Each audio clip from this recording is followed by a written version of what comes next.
Hi friends, ఎలా ఉన్నారు? ఈరోజు రెసిపీ వచ్చేసి ఏంటంటే ఆయిల్ లేకుండా చికెన్ కర్రీ ఎలా ప్రిపేర్ చేసుకోవాలో చూద్దాము. చాలా టేస్టీగా ఉంటుంది. దాంట్లోకి ఏంటంటే నేను గీ రైస్ చేశాను. గీ రైస్లోకి ఆయిల్ లేకుండా చికెన్ కర్రీ ప్రిపేర్ చేస్తాను. చాలా టేస్టీగా ఉంటుంది. మనం ఏంటంటే నేను 1/2 kg తీసుకున్నాను. పిల్లల వరకు ప్రిపేర్ చేస్తున్నాను. మరి ఆ రెసిపీ ఏంటో ఒకసారి చూసేద్దామా ఫ్రెండ్స్? వచ్చేయండి.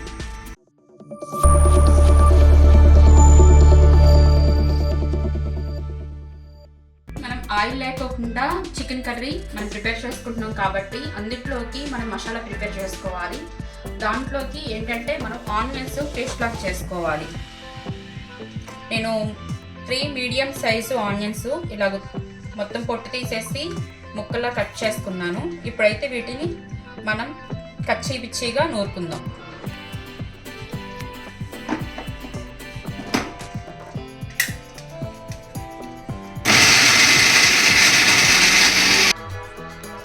మూడు 4 పచ్చిమిర్చీలు ఇలా సన్నగా చీల్చి కట్ చేసుకోవాలి.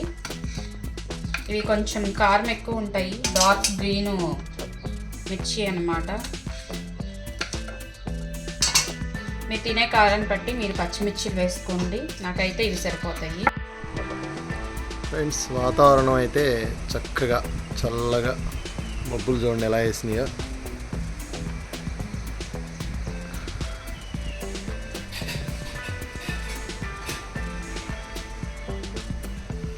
వర్షం వస్తాకి సూచనలా కనపడుతున్నాయి.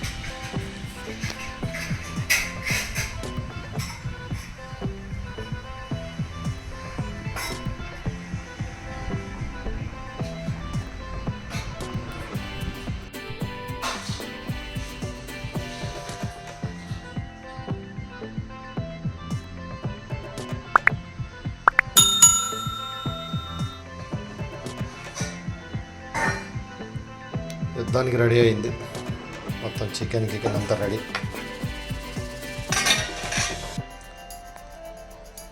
ఏం చేస్తున్నావు? చికెన్ మ్యారినేట్ చేయాలి కదా. ఓకే, నేను 1/2 kg చికెన్ తీసుకున్నాను. రుచికి సరిపడా సాల్ట్ వేసుకోవాలి.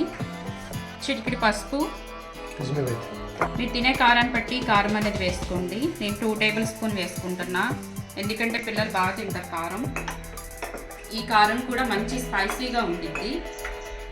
అలాగే 4 పచ్చిమిర్చి, 2 టేబుల్ స్పూన్ అల్లం వెల్లుల్లిపాయ పేస్ట్. ఇప్పుడైతే గరం మసాలా 2 టేబుల్ స్పూన్ వేసుకుంటున్నాను. అలాగే చికెన్ మసాలా 2 టేబుల్ స్పూన్ వేసుకుంటున్నాను. ఈ స్పైసెస్ అన్నీ మీరు తినే కారాన్ని బట్టి మీరు వేసుకోండి. అలాగే కొంచెం కరివేపాకు,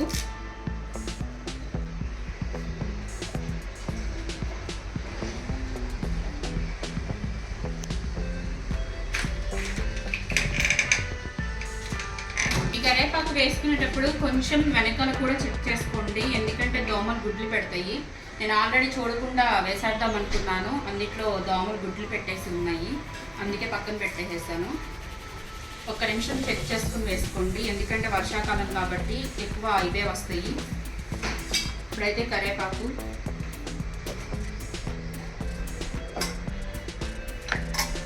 మనం ప్రిపేర్ చేసుకున్న ఉల్లిపాయ పేస్ట్,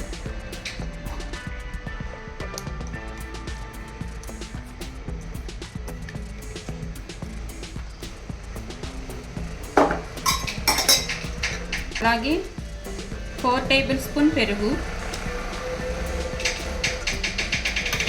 ఈ మొత్తం మిక్స్ అయ్యే విధంగా ఒకసారి బాగా కలుపుకోవాలి.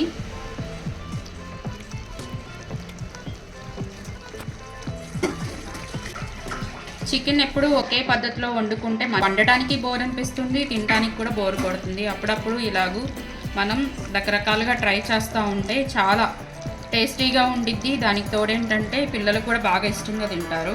ఇప్పుడు ఎంతసేపు ఉంచాలి ఇలాగ మేనేజ్ చేసి? ఒక 10 నిమిషాలు. ఓకే, ఆకలేస్తుంది ఆల్రెడీ ఫాస్ట్గా. ఆల్రెడీ గీ రైస్ ఆల్రెడీ చేసేసాను, అది కూడా ప్రిపేర్ అయిపోయింది. గీ రైస్ చక్కగా ప్రిపేర్ అయిపోయింది. చూడండి, వేడివేడిగా ఉంది. చికెన్ కర్రీ ప్రిపేర్ అయిపోతే మనం వేసుకుని చక్కగా హ్యాపీగా తినేయటమే. ఓకే, కమాన్ క్యారియన్. అందుకే పొద్దున్నే తెచ్చేసా. ఎంత పొద్దున్నే తెచ్చినా ఆ టైమే అవుతుంది. నేనైతే కలిపేసేసుకున్నాను. ఇప్పుడు మూత పెట్టుకొని ఒక 10-15 నిమిషాలు మ్యారినేట్ చేసుకుంటే మనము నెక్స్ట్ ప్రాసెస్లోకి వెళ్ళిపోదాము. ఇప్పుడైతే ఇవన్నీ క్లీన్ చేసేసుకుందాం. అంటే ఇంకా వీటితో ఏం అవసరం లేదు, మొత్తం ఇవన్నీ సదిరేసేసుకుందాం ఈ లోపల. ఇవైతే చక్కగా మ్యారినేట్ అయిపోయినాయి. మనం దగ్గర పావు గంట మ్యారినేట్ చేసుకున్నాము. ఇప్పుడైతే కొంచెం మందపాటిది మీరు బాండీ పెట్టుకోండి, లేదంటే కనుక చిన్న దాక లాంటిది కూడా పెట్టుకోవచ్చు. ఇప్పుడు మనం మ్యారినేట్ చేసేసుకుని చికెన్ వేసేసుకుందాం. ఆయిల్ ఏమీ వేయలేదు చూడండి, ఆయిల్ ఏమి వేయకోకుండా పుట్టి మ్యారినేట్ చేసిన చికెన్ అయితే వేసేసుకున్నాను. వాసన గుమగుమలాడుతుంది. అప్పుడే మ్యారినేట్ చేసుకుంటేనే మంచి స్మెల్ అయితే వస్తుంది.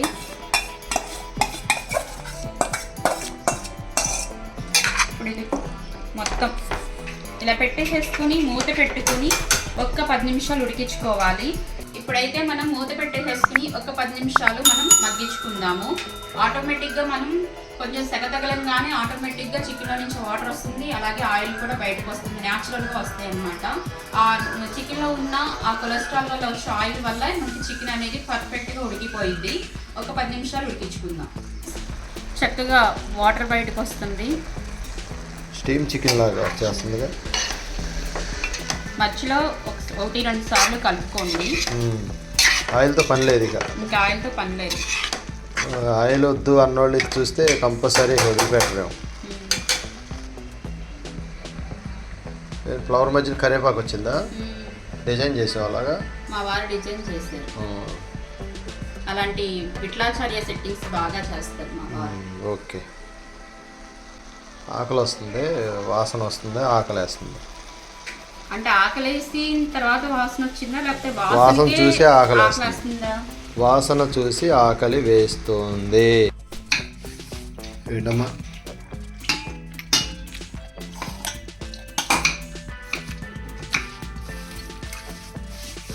కొబ్బరి నాకు తింటాక?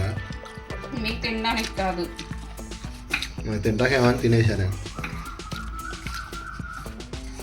ఇది కర్రీలో పచ్చి కొబ్బరి ఎందుకు? కొబ్బరి పాలు తీయాలి.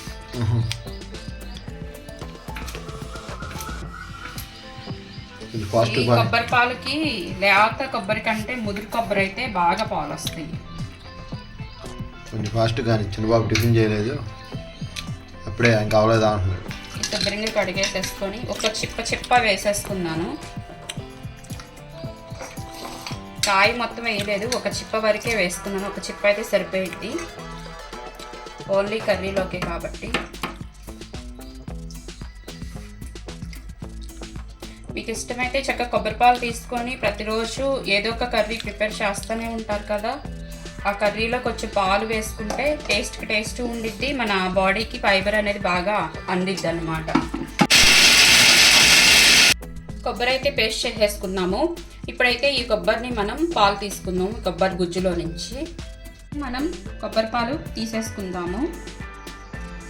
మనకి చిన్నప్పుడు ఎక్కువ పూజలు చేసే వాళ్ళు అయితే కనుక కొబ్బరి చిప్పలు ఇంట్లో కొట్టేవాళ్ళు కదా, అప్పుడు కొబ్బరి తినమని పెద్దవాళ్ళు కొబ్బరి ఇచ్చేవాళ్ళు. మీకు చిట్కా చెప్తాను. ఎక్కువ శాతం కొబ్బరి తింటే, అంటే పిల్లలకు తెలియక ఎక్కువ కొబ్బరి తిన్నారనుకోండి కడుపులో నొప్పి వస్తుందని చెప్పేసి భయపడతారు కదా, కొబ్బరి తిన్న వెంటనే 4 బియ్యపు గింజలు కనుక వాళ్ళకి ఇస్తే ఆ బియ్యం గింజలు అనేవి నమిలితే కనుక మనకి చక్కగా అరుగుదల అయిపోయింది, కడుపులో నొప్పి రాదు. ఈ చిట్కా మీరు పాటించండి. అంటే నాకు తెలిసింది చెప్తున్నా. చిన్నప్పుడు నేను ఎక్కువ కొబ్బరి తినేదాన్ని, అమ్మమ్మ ఇప్పుడు నాకు కొబ్బరి తినగానే 4 బియ్యం గింజలు ఇచ్చేది, నవ్వలేదాన్ని. ఇంకా నాకు చక్కగా అరిగిపోయేది అనమాట, కడుపులో నొప్పి అలాంటివి ఏమి వచ్చేవి కాదు. ఇది నాకు తెలిసిన చిట్కా. నచ్చితే యూస్ చేసుకోండి, లేదంటే కనుక లైట్ తీసుకోండి, నో ప్రాబ్లం. సిప్ చేసి కదా పొట్టు కూడా దేనికన్నా ఉపయోగపడుద్దమ్మా? స్క్రబ్ కింద యూస్ చేసుకోవచ్చు. స్క్రబ్బా అంటే రుద్దుకోవాలి ఇప్పుడు? ఈ కొబ్బరి కొంచెం ఇంకొకసారి మిక్సీ పట్టుకోవచ్చు. ఎందుకు అంటే ఈ కొబ్బరిలో ఇంకా పాలు ఉన్నాయి, పాలు తీసుకోవచ్చు. 2 times మనం కొబ్బరిలో నుంచి పాలు తీసేసిన తర్వాత ఆ మిగిలిపోయిన పిప్పిని పడేయకోకుండా మన ఫేస్కి కానీ చేతులకు కానీ కాళ్ళకి కానీ యూస్ చేసుకుంటే స్క్రబ్ కింద యూస్ చేసుకోవచ్చు. దానివల్ల ఏంటంటే మనకి ట్యాన్ అనేది పోయిద్ది, మన ఒంటికి పట్టిన ట్యాన్ అనేది పోయిద్ది. చాలా గ్లో వచ్చింది. ఫేస్ కానీ హ్యాండ్స్ కానీ లెగ్స్ కానీ యూస్ చేస్తే చాలా గ్లో వచ్చింది అనమాట. యూస్ చేయండి. కొబ్బరి ఒకటి, క్యారెట్ ఒకటి బాగా యూస్ అవుతాయి. అవి ఏంటంటే పిప్పి అయిపోయేంత వరకు ఉపయోగపడుతూనే ఉంటాయి. అరచెప్పుకే పావు సేరు వచ్చినాయా? ఇంకా వస్తాయి తీయాలంటే. ఓకే, ప్రస్తుతానికి మనకి అయితే ఈ పాలు సరిపోతాయి. Okay, carry on. నెక్స్ట్ ప్రొసీజర్లోకి వెళ్ళిపోవాలి.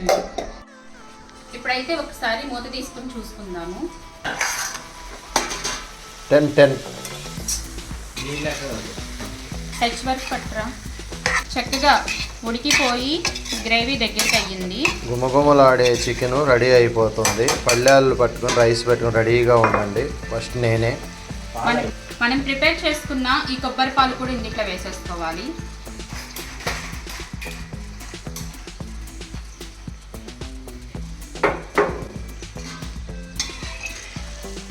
మనం ఇందులో ఇంకా ఏమీ వేసుకోము. మనం మ్యారినేట్ చేసుకునేటప్పుడే అన్నీ కలిపేసేసుకున్నాము. ఉప్పు, పసుపు, కారం, గరం మసాలా, చికెన్ మసాలా అన్నీ కలిపేసేసుకున్నాము. ఏది అడ్జస్ట్ చేసుకోవాలన్నా మనం మ్యారినేట్లోనే అడ్జస్ట్ చేసుకోవాలి. ఇప్పుడైతే మనం ఇందులో ఏమీ వేయవలసిన అవసరం లేదు. చక్కగా మనం పొయ్యి మీద వేసేసి చక్కగా మన పనులు మనం హ్యాపీగా చేసేసుకోవచ్చు. ఇప్పుడు కొబ్బరి పాలు కూడా మనం వేసేసుకున్న తర్వాత మూత పెట్టుకొని ఈ కూర దగ్గరికి వరకు ఉడికించుకోవాలి. లాస్ట్ అండ్ ఫైనల్గా ఒక కొత్తిమీర వేసుకొని కొంచెం కరివేపాకు వేసుకుంటే సరిపోయింది. చాలా టేస్టీగా చికెన్ కర్రీ రెడీ. ఒక్కసారి మూత తీసి చూసుకుందాము. మనం కొబ్బరి పాలు వేసాం కాబట్టి అడుగు పట్టే అవకాశం ఉంది. అందుకని చెప్పేసి మధ్యలో ఒకసారి కలుపుకుంటూ ఉండండి. ఇంకొక 3 minutes అయితే కూర ప్రిపేర్ అయిపోయింది. ఆల్రెడీ దగ్గరికి వచ్చేస్తుంది. ఇంకో ఒక నిమిషం నోరు ఊరేస్తున్నావు ఫాస్ట్. కానీ ఉడకపోయినా తినేస్తా ఇప్పుడే. అంటే అలా గుట్టెట్ అవుతున్నాము. ఒక్కసారి మూత తీసి చూసుకుందాం ఫ్రెండ్స్. వావ్, ఫుల్ గ్రేవీతో చికెన్ కర్రీ రెడీ. ఓకే, కూర అయితే దగ్గరికి అయిపోయింది. చక్కగా మంచి గ్రేవీ కూడా ప్రిపేర్ అయిపోయింది. ఇప్పుడు మనం లాస్ట్ అండ్ ఫైనల్గా కొంచెం కొత్తిమీర, కరివేపాకు కట్ చేసుకున్నాం సన్నగా. ఇవి కూడా వేసేసుకుందాం. ఫ్రెండ్స్, నేను కొంచెం కొత్తిమీర ఎక్కువ తింటాను, అందుకే గట్టిగా వేస్తుంది. మీరేమనుకోమాకండి, మీకు ఇష్టం ఉన్నంత వేసుకోండి. ఓకే, పెట్టేసుకోండి రైస్. ఇది పిల్లలకని తీసుకొచ్చాము. మీరు రెడీ అయిపోయారు. అవును, తిన్నంటే తిన్నన్నారు. ఇప్పుడు కర్రీ స్మెల్కి నోరు ఊరిపోయి మా వారు కూడా తింటానంటున్నారు.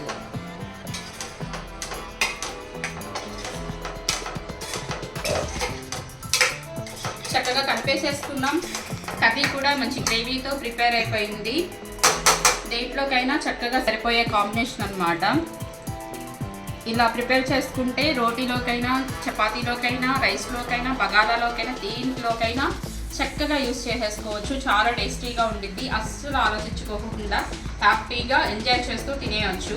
ఇప్పుడైతే మనం స్టవ్ ఆఫ్ చేసేసుకుందాం. ఎందుకంటే ఉన్న గ్రేవీ కూడా ఎగిరిపోయింది అనుకోండి, మా పిల్లలు నా మీద అరుస్తారు. ఇంకా అసలు వాళ్ళకి గ్రేవీ అంటే చాలా ఇష్టం. నేను ఎప్పుడు వండినా కూరలు కొంచెం దగ్గరికి వండుతాను అనమాట. అదేమో వాళ్ళకి నచ్చదు. ఎక్కువ పులుసు ఉండాలి, ఎక్కువ గ్రేవీ ఉండాలి అంటారు. కూర దగ్గరికి వండుకుంటేనే దాని టేస్ట్, దాని కలర్ అన్నీ చక్కగా తెలుస్తాయి అనమాట. చాలా టేస్టీగా ఉంటుంది. మరి టేస్ట్ చేసేద్దామా?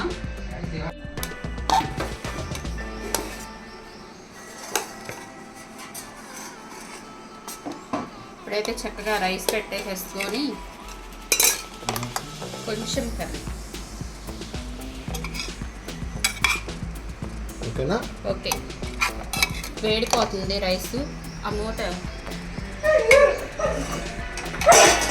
మున్నిగాడికి పిచ్చెక్కుతుంది, వాసన వెళ్ళిపోయింది. మున్నిగాడికి బేబీ కాలుతుందా? కాలుతుంది. మరి వేడివేడిగా తింటుంటే కాలుతో ఏమైంది? ఈ రైస్ వేడిగా ఉంది, అలాగే చికెన్ కర్రీ వేడిగా ఉంది. నోట్లో నీళ్లు ఊరిపోతున్నాయి. ఇదేమో వేడివేడిగా ఉంది, నోటి నిండా నీళ్ళే ఉన్నాయి. అంత స్మెల్కి నోట్లో వాటరింగ్ వచ్చేస్తుంది అనమాట, మౌత్ వాటరింగ్.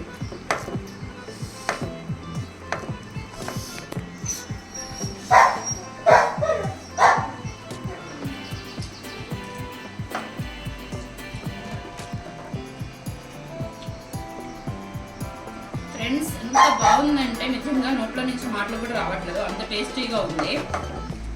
అసలు ఎలా చెప్పాలో కూడా నాకు అర్థం కావట్లేదు, అంత కమ్మగా ఉందన్నమాట. వండర్ఫుల్ వండర్ఫుల్ టేస్టీ అయితే మాత్రం ఎక్సలెంట్ ఫ్రెండ్స్.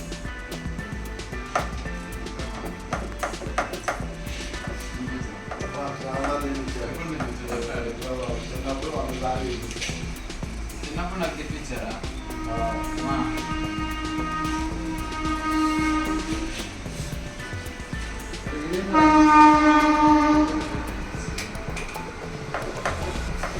ఫ్రెండ్స్ చాలా ఎక్సలెంట్గా ఉంది. ఉప్పు కారం మసాలాలన్నీ బాగా పర్ఫెక్ట్గా సరిపోయినాయి. మనం కొబ్బరి పాలు వేసుకున్నాం కదా, మసాలాలు కొంచెం ఎక్కువ వేసుకోండి, లేదంటే స్వీట్నెస్ వచ్చేసింది. మనం ఎక్కువ వేసుకున్నాం కాబట్టి చక్కగా పర్ఫెక్ట్గా అన్నీ సరిపోయినాయి. సూపర్గా ఉంది ఫ్రెండ్స్. మీరు కూడా మీ ఇంట్లో తప్పనిసరిగా ప్రిపేర్ చేసుకోండి. సేమ్ యాస్టీస్ నేను చూపించినట్టుగా మీరు ప్రిపేర్ చేసుకోండి. మీరు ఏదైనా మారిస్తే మాత్రం నేనేం చేయలేను. ఈ వీడియో కనుక నచ్చినట్లయితే లైక్ చేయండి, షేర్ చేయండి, సబ్స్క్రైబ్ చేయండి. పక్కనే ఉన్న బెల్ ఐకాన్ క్లిక్ చేయడం అస్సలు మర్చిపోవద్దు. మేము పెట్టే ప్రతి వీడియో మీ ద్వారా వస్తుంది.